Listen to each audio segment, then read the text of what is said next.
Hi friends, welcome to my channel MS Kucchu creations. Friends, ನಾನಿವತ್ತೊಂದು steps ಜಾಸ್ತಿ ಇರುತ್ತೆ, ಆದರೆ ಸ್ವಲ್ಪ ಗ್ರ್ಯಾಂಡ್ ಲುಕ್ ಕೊಡುತ್ತೆ ಮತ್ತು ಹಾಕೋದಕ್ಕೆ ಈಸಿ ಆಗುತ್ತೆ. ಆ ರೀತಿ ಒಂದು ಡಿಸೈನ್ ತೋರಿಸ್ತಿದ್ದೀನಿ ಫ್ರೆಂಡ್ಸ್. ನಾನು ಅದಕ್ಕೆ ಈ ರೀತಿ ಬೀಡ್ ತೊಗೊತಿದ್ದೀನಿ. ಇಲ್ಲಿ ಈ ಶೇಪಲ್ಲಿ ಈ ರೀತಿ ಬೀಡ್ಗಳನ್ನ ಯೂಸ್ ಮಾಡ್ತಿದ್ದೀನಿ. ಮತ್ತು ಈ ರೀತಿ ರೌಂಡ್ ಬೀಡು 3mm ಪ್ಲೈನ್ ರೌಂಡ್ ಬೀಡು, ಇದೆರಡೇ ಬೀಡು ನಾನು ಯೂಸ್ ಮಾಡ್ತಿರೋದು ಈ ಡಿಸೈನರ್ಗೆ. ಮತ್ತು 6 ಎಳೆ ಥ್ರೆಡ್ ತೊಗೊಂಡಿದ್ದೀನಿ. 6 ಎಳೆ ಇದೆ. ನೀಡಲ್ ನಂಬರ್ 9 ತೊಗೊಂಡಿದ್ದೀನಿ ಫ್ರೆಂಡ್ಸ್. ನಾನಿವತ್ತು ತೋರಿಸ್ತಿರೋದು ಸ್ಯಾಂಪಲ್ ಡಿಸೈನ್ ಶುರು ಮಾಡೋಕ್ಕಿಂತ ಮುಂಚೆ ಯಾರೆಲ್ಲ ಇನ್ನೂ ನನ್ನ ಚಾನಲ್ನ ಸಬ್ಸ್ಕ್ರೈಬ್ ಮಾಡ್ಕೊಂಡಿಲ್ಲ, ಪ್ಲೀಸ್ ಅವರೆಲ್ಲ ಸಬ್ಸ್ಕ್ರೈಬ್ ಮಾಡ್ಕೊಂಡು ನೋಡಿ. ಫಸ್ಟಿಗೆ ನಾನೊಂದು ಇಲ್ಲಿ ಸಿಂಗಲ್ ಕ್ರೋಶ ಮಾಡ್ಕೋತಿದ್ದೀನಿ. ಸಿಂಗಲ್ ಕ್ರೋಶ ಆದಮೇಲೆ ಮತ್ತೆ ಪಕ್ಕದಲ್ಲೇ ಇನ್ನೊಂದು ಸಿಂಗಲ್ ಕ್ರೋಶ, 2 ಸಿಂಗಲ್ ಕ್ರೋಶ ಆದಮೇಲೆ ನಾನು ಈ ರೀತಿ ಬೀಡ್ ತೊಗೋತಿದ್ದೀನಿ. ಈ ಬೀಡನ್ನ ಥ್ರೆಡ್ಗೆ ತೂರಿಸ್ಬೇಕಾಗುತ್ತೆ. ಥ್ರೆಡ್ಗೆ ತೂರಿಸಿ ಬೀಡ್ ಲಾಕ್ ಮಾಡ್ಕೋತಿದ್ದೀನಿ. ಬೀಡ್ ಲಾಕ್ ಆದಮೇಲೆ ಎಲ್ಲಿಗೆ ಬರುತ್ತೆ ಅಲ್ಲಿಗೆ ನೋಡಿ ಒಂದು ಸಿಂಗಲ್ ಕ್ರೋಶ, ಮತ್ತು ಇಲ್ಲಿ ಇನ್ನೊಂದು ಸಿಂಗಲ್ ಕ್ರೋಶ. ನಾನಿಲ್ಲಿ ಬೀಡ್ ತೂರಿಸಿ ಬೀಡ್ ಲಾಕ್ ಮಾಡಿಕೊಂಡು 2 ಸಿಂಗಲ್ ಕ್ರೋಶಗಳನ್ನ ಮಾಡ್ಕೊಂಡಿದ್ದೀನಿ. ಮತ್ತು ಸೇಮ್ ಅದೇ ರೀತಿ ಬೀಡನ್ನ ಥ್ರೆಡ್ಗೆ ತೂರಿಸಿ ಬೀಡ್ ಲಾಕ್ ಆದಮೇಲೆ ಎಲ್ಲಿಗೆ ಬರುತ್ತೆ ಅಲ್ಲಿಗೆ ನೋಡಿ ಒಂದು ಸಿಂಗಲ್ ಕ್ರೋಶ, ಮತ್ತು ಇನ್ನೊಂದು ಸಿಂಗಲ್ ಕ್ರೋಶ. ನಾನು ಒಂದು ಬೀಡ್ ಹಾಕಿದ್ಮೇಲೆ ಬೀಡ್ ಲಾಕ್ ಮಾಡಿಕೊಂಡು 2 ಸಿಂಗಲ್ ಕ್ರೋಶಗಳನ್ನ ಮಾಡ್ಕೋತಿದ್ದೀನಿ. ಮತ್ತು ಒಂದು ಬೀಡನ್ನ ಥ್ರೆಡ್ಗೆ ತೂರಿಸಿ ಬೀಡ್ ಲಾಕ್ ಆದಮೇಲೆ ಅದು ಎಲ್ಲಿಗೆ ಬರುತ್ತೆ ಅಲ್ಲಿಗೆ ನೋಡಿ ಒಂದು ಸಿಂಗಲ್ ಕ್ರೋಶ, ಮತ್ತು ಇನ್ನೊಂದು ಸಿಂಗಲ್ ಕ್ರೋಶ. ಇಲ್ಲಿ 2 ಸಿಂಗಲ್ ಕ್ರೋಶಗಳನ್ನ ಮಾಡ್ಕೊಂಡಿದ್ದೀನಿ. ನೆಕ್ಸ್ಟು ಮತ್ತೆ ಅದೇ ರೀತಿ ಬೀಡನ್ನ ಥ್ರೆಡ್ಗೆ ತೋರಿಸಿ ಬೀಡ್ ಲಾಕ್ ಆದಮೇಲೆ ಎಲ್ಲಿಗೆ ಬರುತ್ತೆ ಅಲ್ಲಿಗೆ ನೋಡಿ ಒಂದು ಸಿಂಗಲ್ ಕ್ರೋಶ, ಮತ್ತು ಅದ್ರ ಪಕ್ಕದಲ್ಲಿ ಇನ್ನೊಂದು ಸಿಂಗಲ್ ಕ್ರೋಶ. ಫ್ರೆಂಡ್ಸ್, ಇದೇ ರೀತಿ ಒಂದು ಬೀಡ್ 2 ಸಿಂಗಲ್ ಕ್ರೋಶ, ಒಂದು ಬೀಡ್ 2 ಸಿಂಗಲ್ ಕ್ರೋಶ, ಇದೇ ರೀತಿ ಬೇಸ್ನ ಹಾಕೊಂಡು ಹೋಗಬೇಕು. ಇದು ಸ್ಯಾಂಪಲ್ ಡಿಸೈನ್ ಆಗಿರೋದ್ರಿಂದ ನಾನು ಒಂದಷ್ಟು ದೂರ ಹಾಕಿ ತೋರಿಸ್ತೀನಿ ಫ್ರೆಂಡ್ಸ್. ನಾನಿಲ್ಲಿ ಈ ರೀತಿ ಲಾಸ್ಟಿಗೆ ಒಂದು ಬೀಡ್ ಆದಮೇಲೆ 2 ಸಿಂಗಲ್ ಕ್ರೋಶ ಮಾಡಿಕೊಂಡು 2 ಚೈನ್ ಹಾಕ್ಕೊಂಡು ಈ ರೀತಿ ಕಟ್ ಮಾಡ್ಕೊಂಡು ಎಂಡ್ ಮಾಡ್ಕೊಂಡಿದ್ದೀನಿ. ಈಗ ನೆಕ್ಸ್ಟ್ ಸ್ಟೆಪ್ ಹೇಗೆ ಹಾಕೋದು ಅಂತ ತೋರಿಸ್ತೀನಿ ಫ್ರೆಂಡ್ಸ್. ಇಲ್ಲಿ ನೆಕ್ಸ್ಟ್ ಸ್ಟೆಪ್ಗೆ ನಾನು ಸೇಮ್ ಕಲರ್ ಥ್ರೆಡ್ ತೊಗೊಂಡಿದ್ದೀನಿ. ಸೇಮ್ ಕಲರ್ ಥ್ರೆಡ್ ತೊಗೊಂಡು ಇಲ್ಲಿ 2 ಸಿಂಗಲ್ ಕ್ರೋಶ ಹಾಕಿದ್ವಲ್ಲ ಆ ಗ್ಯಾಪಲ್ಲಿ ಹೋಗಿ ಒಂದು ಸಿಂಗಲ್ ಕ್ರೋಶ ಮಾಡ್ಕೋತಿದ್ದೀನಿ. ಮತ್ತು ಗ್ಯಾಪಲ್ಲಿ ಹೋಗಿ ಒಂದು ಸಿಂಗಲ್ ಕ್ರೋಶ ಆದಮೇಲೆ ನಾನು ಸೂಜಿ ಮೇಲೆ ಒಂದು ಸರಿ ಥ್ರೆಡ್ ತೊಗೊಂಡು ಇಲ್ಲಿ ಬೀಡ್ ಬ್ಯಾಕ್ ಸೈಡು ಈ ಗ್ಯಾಪ್ ಇದೆಯಲ್ಲ ಇಲ್ಲಿ ಹೋಗಿ ಒಂದು ಡಬಲ್ ಕ್ರೋಶ ಮಾಡ್ಕೋತಿದ್ದೀನಿ. ಈ ರೀತಿ ಸೂಜಿ ಮೇಲೆ ಒಂದು ಸರಿ ಥ್ರೆಡ್ ತೊಗೊಂಡ್ರೆ 3 ಆಗುತ್ತೆ. 3ರಲ್ಲಿ 2ರಲ್ಲಿ ಒಂದು ಸರಿ, 2ರಲ್ಲಿ ಒಂದು ಸರಿ. ನಾನಿಲ್ಲಿ ಒಂದು ಡಬಲ್ ಕ್ರೋಶ ಮಾಡ್ಕೊಂಡಿದ್ದೀನಿ. ಡಬಲ್ ಕ್ರೋಶ ಆದಮೇಲೆ ನಾನಿಲ್ಲಿ 2 3 ಚೈನ್ ಹಾಕ್ಕೊಂಡಿದ್ದೀನಿ. 3 ಚೈನ್ ಆದಮೇಲೆ ಮತ್ತೆ ಸೂಜಿ ಮೇಲೆ ಒಂದು ಸರಿ ಥ್ರೆಡ್ ತೊಗೊಂಡು ಈ ಬೀಡ್ ಮುಂಭಾಗ ಗ್ಯಾಪ್ ಇದೆಯಲ್ಲ ಅಲ್ಲಿ ಹೋಗಿ ಥ್ರೆಡ್ ತರಬೇಕಾಗುತ್ತೆ. ಥ್ರೆಡ್ ತಂದರೆ 3 ಆಗುತ್ತೆ. 3ರಲ್ಲಿ 2ರಲ್ಲಿ ಒಂದು ಸರಿ, 2ರಲ್ಲಿ ಒಂದು ಸರಿ. ಒಂದು ಡಬಲ್ ಕ್ರೋಶ ಆದಮೇಲೆ ಈ ರೀತಿ ಒಂದು ಬೀಡ್ ತೊಗೊಂಡಿದ್ದೀನಿ. ಬೀಡನ್ನ ಥ್ರೆಡ್ಗೆ ತೂರಿಸ್ಕೊತಿದ್ದೀನಿ. ಥ್ರೆಡ್ಗೆ ತೂರಿಸಾದ್ಮೇಲೆ ನಾನಿಲ್ಲಿ ಬೀಡ್ ಲಾಕ್ ಮಾಡ್ಕೋತಿಲ್ಲ. ಸೂಜಿ ಮೇಲೆ ಒಂದು ಸರಿ ಥ್ರೆಡ್ ತೊಗೊಂಡು ನೆಕ್ಸ್ಟ್ ಬೀಡ್ ಹಿಂಭಾಗ ಈ ಗ್ಯಾಪ್ ಇದೆಯಲ್ಲ ಇಲ್ಲಿ ಹೋಗಿ ಒಂದು ಥ್ರೆಡ್ ತರ್ತಿದ್ದೀನಿ. ಥ್ರೆಡ್ ತಂದರೆ 3 ಆಗುತ್ತೆ. 3ರಲ್ಲಿ 2ರಲ್ಲಿ ಒಂದು ಸರಿ, 2ರಲ್ಲಿ ಒಂದು ಸರಿ ಈ ರೀತಿ ಹಾಕ್ಕೊಂಡಿದ್ದೀನಿ. ಮತ್ತು 3 ಚೈನ್ 1 2 3 ಚೈನ್ ಹಾಕಿ ಮತ್ತೆ ಸೂಜಿ ಮೇಲೆ ಒಂದು ಸರಿ ಥ್ರೆಡ್ ತೊಗೊಂಡು ಈ ಬೀಡ್ ಮುಂಭಾಗ ಗ್ಯಾಪ್ ಇದೆಯಲ್ಲ ಅಲ್ಲಿ ಹೋಗಿ ಥ್ರೆಡ್ ತರ್ತಿದ್ದೀನಿ. ಥ್ರೆಡ್ ತಂದರೆ 3 ಆಗುತ್ತೆ. 3ರಲ್ಲಿ 2ರಲ್ಲಿ ಒಂದು ಸರಿ, 2ರಲ್ಲಿ ಒಂದು ಸರಿ. ಇನ್ನೊಂದು ಡಬಲ್ ಕ್ರೋಶ ಹಾಕ್ಕೊಂಡಿದ್ದೀನಿ. ಅಲ್ಲೂ ಒಂದು ಡಬಲ್ ಕ್ರೋಶ ಆದಮೇಲೆ ಸೇಮ್ ಅದೇ ರೀತಿ ಒಂದು ಬೀಡು ಸ್ಮಾಲ್ ಸೈಜ್ ಈ ರೀತಿ ಬೀಡನ್ನ ಥ್ರೆಡ್ಗೆ ತೋರಿಸಿ ಬೀಡ್ ಲಾಕ್ ಮಾಡ್ಕೋತಿಲ್ಲ.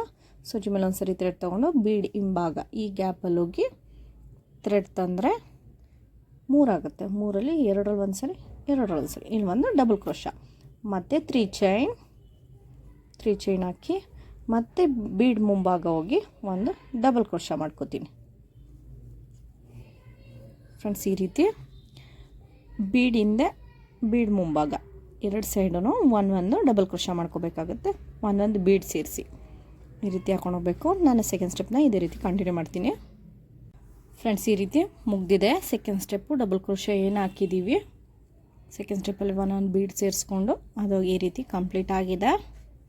ಲಾಸ್ಟಿಗೆ ನಾನೊಂದು ಡಬಲ್ ಕ್ರೋಶ ಹಾಕ್ಕೊಂಡು ಎರಡು ಚೈನ್ ಹಾಕ್ಕೊಂಡು ಎಂಡ್ ಮಾಡ್ಕೊಂಡಿದ್ದೀನಿ. ಈ ರೀತಿ ಬಂದಿದೆ. ಈಗ ನೆಕ್ಸ್ಟ್ ಸ್ಟೆಪ್ ಹೇಗೆ ಹಾಕೋದು ಅಂತ ತೋರಿಸ್ತೀನಿ ಫ್ರೆಂಡ್ಸ್. ನಾನಿಲ್ಲಿ ನೆಕ್ಸ್ಟ್ ಸ್ಟೆಪ್ಗೆ ಥ್ರೆಡ್ ಕಲರ್ ಚೇಂಜ್ ಮಾಡ್ಕೊಂಡಿದ್ದೀನಿ. ಈ ರೀತಿ ಥ್ರೆಡ್ ಕಲರ್ ತೊಗೊಂಡಿದ್ದೀನಿ. ಇದು ಕೂಡ ಹರಳೆ ಇದೆ. ಇಲ್ಲಿ ನಾನು ಸಿಂಗಲ್ ಕ್ರೋಶ ಮಾಡಿದ್ನಲ್ಲ ಆ ಗ್ಯಾಪಲ್ಲಿ ಹೋಗಿ ಒಂದು ಸಿಂಗಲ್ ಕ್ರೋಶ ಮಾಡ್ಕೋತಿದ್ದೀನಿ. ಈ ರೀತಿ ಒಂದು ಸಿಂಗಲ್ ಕ್ರೋಶ ಆದಮೇಲೆ ಇಲ್ಲೇನು 3 ಚೈನ್ ಗ್ಯಾಪ್ ಇತ್ತು ಅಲ್ಲಿ ಹೋಗಿ ಒಂದು ಸಿಂಗಲ್ ಕ್ರೋಶ ಮಾಡ್ಕೋಬೇಕಾಗತ್ತೆ.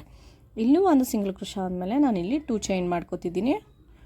2 ಚೈನ್ ಆದಮೇಲೆ ಸೂಜಿ ಮೇಲೆ ಒಂದು ಸರಿ ಥ್ರೆಡ್ ತೊಗೊಂಡು ಈ 3 ಚೈನ್ ಗ್ಯಾಪ್ ಏನಿದೆ ಅಲ್ಲಿ ಹೋಗಿ ನಾನು ಥ್ರೆಡ್ ತರ್ತಿದ್ದೀನಿ. ಥ್ರೆಡ್ ತಂದರೆ 3 ಆಗುತ್ತೆ, 3ರಲ್ಲಿ 2ರಲ್ಲಿ ಒಂದು ಸರಿ, 2ರಲ್ಲಿ ಒಂದು ಸರಿ. ಇಲ್ಲಿ ಮಾತ್ರ ನಾನು ಡಬಲ್ ಕ್ರೋಶ ಹಾಕೊಂಡಿದ್ದೀನಿ. ಮತ್ತು ಸೂಜಿ ಮೇಲೆ ಒಂದು ಸರಿ ಥ್ರೆಡ್ ಇದೇ ಗ್ಯಾಪಲ್ಲಿ ಹೋಗಿ ಥ್ರೆಡ್ ತರಬೇಕಾಗುತ್ತೆ. ಥ್ರೆಡ್ ತಂದರೆ 3 ಆಗುತ್ತೆ, 3ರಲ್ಲಿ 2ರಲ್ಲಿ ಒಂದು ಸರಿ, 2ರಲ್ಲಿ ಒಂದು ಸರಿ. ನಾನಿಲ್ಲಿ 2 ಡಬಲ್ ಕ್ರೋಶ ಹಾಕೊಂಡಿದ್ದೀನಿ.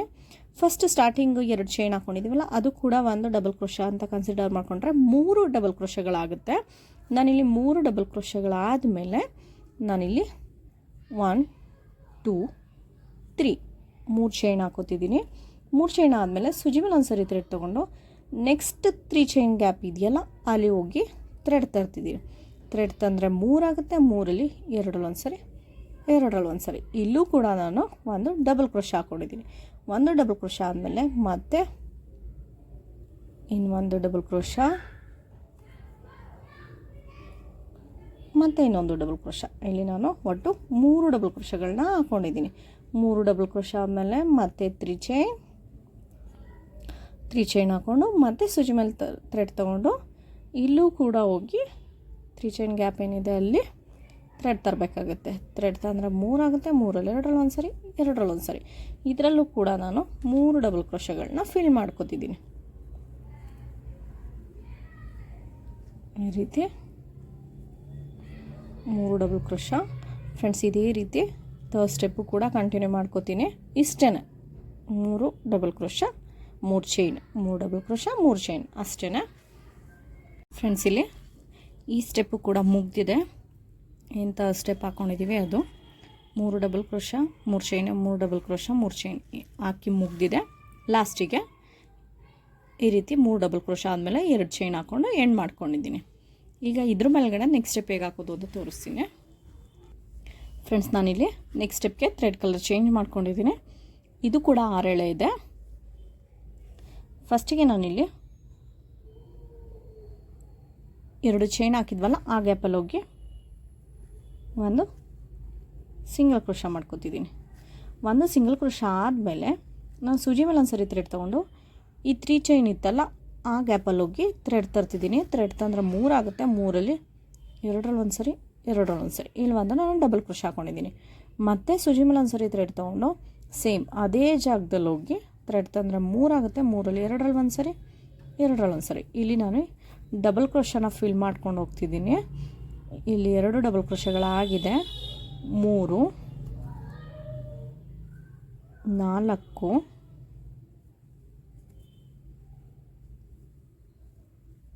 5 ನಾನಿಲ್ಲಿ 5 ಡಬಲ್ ಕ್ರೋಶಗಳನ್ನ ಫಿಲ್ ಮಾಡ್ಕೊಂಡಿದ್ದೀನಿ. 5 ಡಬಲ್ ಕ್ರೋಶಗಳಾದಮೇಲೆ ನಾನು ಈ ರೀತಿ ಒಂದು ರೌಂಡ್ ಬೀಡನ್ನ ಥ್ರೆಡ್ಗೆ ತೋರಿಸ್ಕೊತಿದ್ದೀನಿ. ಈ ರೀತಿ ನೀಡಲ್ಗೆ ಹಾಕಿ ಥ್ರೆಡ್ಗೆ ತೋರಿಸ್ಕೋಬೇಕಾಗುತ್ತೆ. ಥ್ರೆಡ್ಗೆ ತೋರಿಸ್ಕೊಂಡಾದಮೇಲೆ ಮತ್ತೆ ನಾನು ಸೂಜಿ ಮೇಲೆ ಒಂದು ಸರಿ ಥ್ರೆಡ್ ತೊಗೊಂಡು ಅದೇ ಗ್ಯಾಪಲ್ಲಿ ಹೋಗಿ ಥ್ರೆಡ್ ತಂದು 3 ಆಗುತ್ತೆ, 3ರಲ್ಲಿ 2ರಲ್ಲಿ ಒಂದು ಸರಿ, 2ರಲ್ಲಿ ಒಂದು ಸರಿ. ಇಲ್ಲೂ ಕೂಡ ನಾನು ಡಬಲ್ ಕ್ರೋಶ ಹಾಕ್ಕೊಂಡಿದ್ದೀನಿ. ಸೇಮ್ ಇದೇ ರೀತಿ ಇಲ್ಲಿ ನಾನು ನೆಕ್ಸ್ಟ್ ಬೀಡ್ ಆದಮೇಲೆ 6 ಡಬಲ್ ಕ್ರೋಶಗಳನ್ನ ಹಾಕೋತೀನಿ. ಫಸ್ಟಿಗೆ 5 ಹಾಕ್ಕೊಂಡಿದ್ದೀನಿ, ಆಮೇಲೆ 6 ಹಾಕೋತೀನಿ. 3 ಆಗಿದೆ, 4 5 6 ಡಬಲ್ ಕ್ರೋಶಗಳಾಗಿದೆ. ಈಗ ಫಸ್ಟ್ 5 ಹಾಕಿ ಒಂದು ಬೀಡ್ ಹಾಕಿ ಆಮೇಲಿಂದ 6 ಡಬಲ್ ಕ್ರೋಶಾ ಆಗಿದೆ. ಅದಾದಮೇಲೆ ನಾನಿಲ್ಲಿ ನೆಕ್ಸ್ಟು 3 ಚೈನ್ ಗ್ಯಾಪ್ ಇದೆಯಲ್ಲ ಅಲ್ಲಿ ಹೋಗಿ ಒಂದು ಸಿಂಗಲ್ ಕ್ರೋಶಾ ಮಾಡ್ಕೋತಿದ್ದೀನಿ. ಮತ್ತು ಇನ್ನೂ ಒಂದು ಸಿಂಗಲ್ ಕ್ರೋಶಾ, ನಾನಿಲ್ಲಿ 2 ಸಿಂಗಲ್ ಕ್ರೋಶಾಗಳನ್ನ ಮಾಡ್ಕೊಂಡಿದ್ದೀನಿ. ನೆಕ್ಸ್ಟು ಸೂಜಿ ಮೇಲೆ ಒಂದು ಸರಿ ಥ್ರೆಡ್ ತೊಗೊಂಡು ನೆಕ್ಸ್ಟ್ 3 ಚೈನ್ ಗ್ಯಾಪಲ್ಲಿ ಇದೆಯಲ್ಲ ಅಲ್ಲಿ ಹೋಗಿ ಥ್ರೆಡ್ ತರಬೇಕಾಗುತ್ತೆ. ಥ್ರೆಡ್ ತಂದರೆ 3 ಆಗುತ್ತೆ, 3ರಲ್ಲಿ 2ರಲ್ಲಿ ಒಂದು ಸರಿ, 2ರಲ್ಲಿ ಒಂದು ಸರಿ. ಇಲ್ಲೂ ಕೂಡ ನಾನು 5 ಡಬಲ್ ಕ್ರೋಶಾಗಳನ್ನ ಹಾಕೋತೀನಿ. 5 ಡಬಲ್ ಕ್ರೋಶಾ, 1 ಬೀಡು ಮತ್ತು 6 ಡಬಲ್ ಕ್ರೋಶಾ ಇದೇ ರೀತಿ ಫಿಲ್ ಮಾಡ್ಕೋತೀನಿ. ಫ್ರೆಂಡ್ಸ್, ಈ ರೀತಿ ಹಾಕ್ಕೊಂಡಿದ್ದೀನಿ. ಪೂರ್ತಿ ಆರ್ಚ್ ಕಂಪ್ಲೀಟ್ ಮಾಡ್ಕೊಂಡಿದ್ದೀನಿ. ಫಸ್ಟಿಗೆ 5 ಡಬಲ್ ಕ್ರೋಶಾ, ಆಮೇಲೆ 1 ಬೀಡ್, ಆಮೇಲೆ 6 ಡಬಲ್ ಕ್ರೋಶಾ, 2 ಸಿಂಗಲ್ ಕ್ರೋಶಾ. ಇದೇ ರೀತಿ ಪ್ರತಿಯೊಂದು 3 ಚೈನ್ ಹಾಕಿದ್ವಲ್ಲ ಆ ಗ್ಯಾಪ್ ಒಳಗಡೆ ಫಿಲ್ ಮಾಡ್ಕೊಂಡು ಹೋಗಿದ್ದೀನಿ. ಇಷ್ಟೇ ಡಿಸೈನು, ಸಿಂಪಲ್ಲಾಗಿದೆ, ಬೇಗ ಮುಗಿಯುತ್ತೆ. ನಿಮಗೆ ಸ್ಟೆಪ್ಸು ಜಾಸ್ತಿ ಕಾಣಿಸ್ಬೋದು, ಆದರೆ ಟೈಮ್ ಜಾಸ್ತಿ ತೊಗೊಳ್ಳಲ್ಲ, ಬೇಗ ಮುಗಿಯುತ್ತೆ. ಬೀಡ್ಸ್ ಜಾಸ್ತಿ ಇರೋದ್ರಿಂದ ಸ್ವಲ್ಪ ಗ್ರ್ಯಾಂಡ್ ಲುಕ್ ಕೊಡುತ್ತೆ, ರಿಚಾಗಿ ಕಾಣಿಸುತ್ತೆ. ನೀವು ಬೇಕು ಅಂದರೆ ಇದ್ರ ಮಧ್ಯದಲ್ಲಿ ಕುಚ್ಚು ಕೂಡ ಕಟ್ಕೋಬೋದು. ನಾನು ವಿತೌಟ್ ಕುಚ್ಚಿಗೆ ತೋರಿಸಿರೋದು. ನೀವು ಬೇಕು ಅಂದರೆ ಕುಚ್ಚು ಕಟ್ಕೋಬೋದು. ಇಲ್ಲಿ ಸ್ವಲ್ಪ ಲೆಂತ್ ಕಡಿಮೆ ಮಾಡಿ ತುಂಡವಾಗಿ ಕುಚ್ಚು ಕಟ್ಕೋಬೋದು, ತುಂಬ ಚೆನ್ನಾಗಿ ಕಾಣಿಸುತ್ತೆ. ಅದು ಕೂಡ ಈ ರೀತಿ ಇದೆ ಡಿಸೈನ್ ನೋಡಿ. ಬೀಡ್ಸ್ ಜಾಸ್ತಿ ಇರೋದ್ರಿಂದ ನಿಮಗೆ ಗ್ರ್ಯಾಂಡ್ ಲುಕ್ ಕೊಡುತ್ತೆ. ಸಿಂಪಲಾಗಿ ಮುಗ್ದೋಗುತ್ತೆ, ಬೇಗ ಮುಗಿಯುತ್ತೆ, ಟೈಮ್ ಜಾಸ್ತಿ ತೊಗೊಳ. ಇದಕ್ಕೆ ಚಾರ್ಜಸ್ ಬಂದು ನೀವು 400ಇಂದ 450 ತೊಗೋಬೋದು. ಒಂದು 3 ಅವರ್ ಟೈಮ್ ಹಿಡಿಬೋದು ಅಷ್ಟೇ. 3 ಅವರ್ ಟೈಮ್ ಹಿಡಿಯುತ್ತೆ, ಜಾಸ್ತಿ ಏನು ಟೈಮ್ ತೊಗೊಳ್ಳಲ್ಲ. ಈ ಬೀಡ್ಸ್ ತೋರಿಸುವಾಗ ಮಾತ್ರ ಟೈಮ್ ತೊಗೊಳ್ಳೋದು. ಇನ್ನೆಲ್ಲ ಕಂಬ ಇರೋದ್ರಿಂದ, ಆಮೇಲೆ ಸ್ವಲ್ಪ ಕಂಬ ಇರೋದ್ರಿಂದ ಬೇಗ ಮುಗಿಸ್ಬಿಡ್ಬೋದು. ಫ್ರೆಂಡ್ಸ್, ಈ ಡಿಸೈನ್ ನಿಮ್ಗೆ ಇಷ್ಟ ಆಗಿದ್ರೆ ಒಂದು ಲೈಕ್ ಮಾಡಿ, ಮತ್ತು ಹೇಗಿದೆ ಅಂತ ಕಾಮೆಂಟ್ ಮಾಡೋದು ಮಾತ್ರ ಮರಿಬೇಡಿ. ಹಾಗೆ ಯಾರೆಲ್ಲ ಏನೋ ನನ್ನ ಚಾನಲ್ನ ಸಬ್ಸ್ಕ್ರೈಬ್ ಮಾಡ್ಕೊಂಡಿಲ್ಲ ಪ್ಲೀಸ್ ಅವರೆಲ್ಲ ಸಬ್ಸ್ಕ್ರೈಬ್ ಮಾಡ್ಕೊಂಡು ನೋಡಿ. Thank you for watching.